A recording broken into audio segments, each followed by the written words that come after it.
We have masses of traumatized students in our schools, and we have educators who need information, and when they have information, can make a tremendous impact. In fact, I can think of no better group of people to change the world than educators.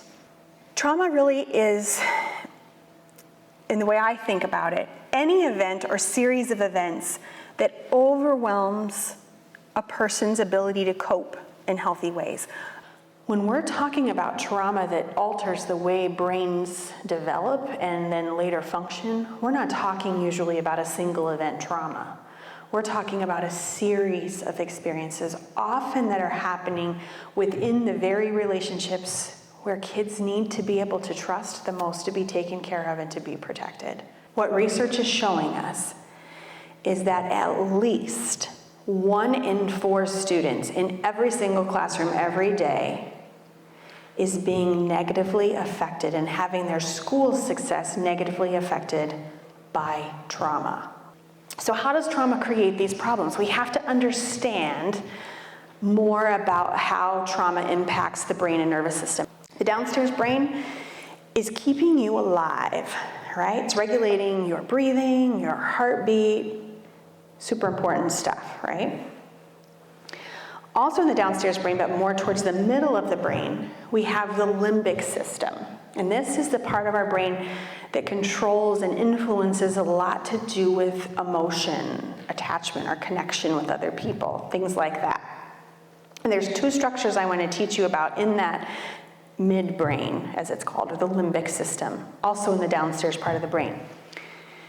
The first is the amygdala. It perceives danger quickly and then sends messages down into the downstairs, deep downstairs part of the brain. The problem is the amygdala doesn't do a very good job of deciphering when we truly need to act fast and when an upstairs brain strategy might be a better idea. I have kids who have memories triggered, and they don't necessarily have to be cognitive memories, but even memories within the body. They get triggered by certain things happening now that then relate to that act fast response. I have a framework that I introduce in the book and that I teach at my trainings that focuses on these 4 essentials of a trauma-sensitive environment, including a trauma-sensitive school. Everybody needs to feel safe. We can't feel safe if we aren't actually safe. So first we have to address real safety. Then we have to help everybody feel safe. When we've got that, we can start working on being connected.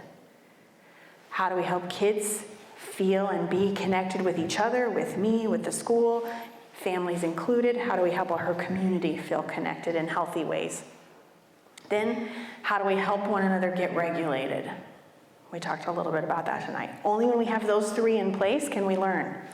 So, as a counselor, if I have a situation with the kid I'm working with and I'm called into the room, which I think we need to be able to do, by the way. I think we need to be able to call in help when we have kids dysregulating or a teacher's dysregulating and take the shame out of that, because I have things that push my buttons and that can dysregulate me just like you do. And we need to be able to talk about that, own that, and ask for help without shame attached to it.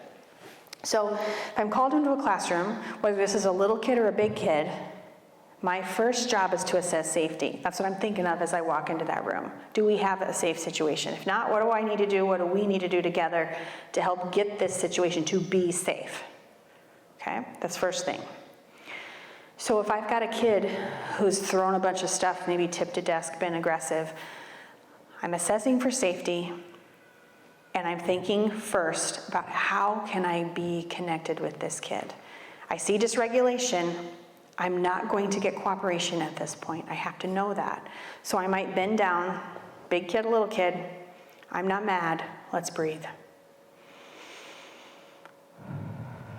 I start breathing. They're breathing. I'm using the relationship to help the kid regulate. I'm purposely not asking the kid to do something. I come in and say, hey, you're coming with me. No, I'm not. Okay, great. Now look where we're at. It's not going to work, right? Power struggle, escalated. I'm going to escalate, kid's going to escalate, we're in trouble. I'm not mad, let's breathe. Then as I feel, and I mean feel, in the relationship, this is a kid I know, as I feel the kid regulate, I may say, Are you ready to take a walk with me now, or do you need a couple more minutes? Either way, I'm okay with what the kid does. The kid's not being defiant, because if I give the child or teen an opportunity to be defiant and they're dysregulated, they will be. That's what we all do when we're dysregulated.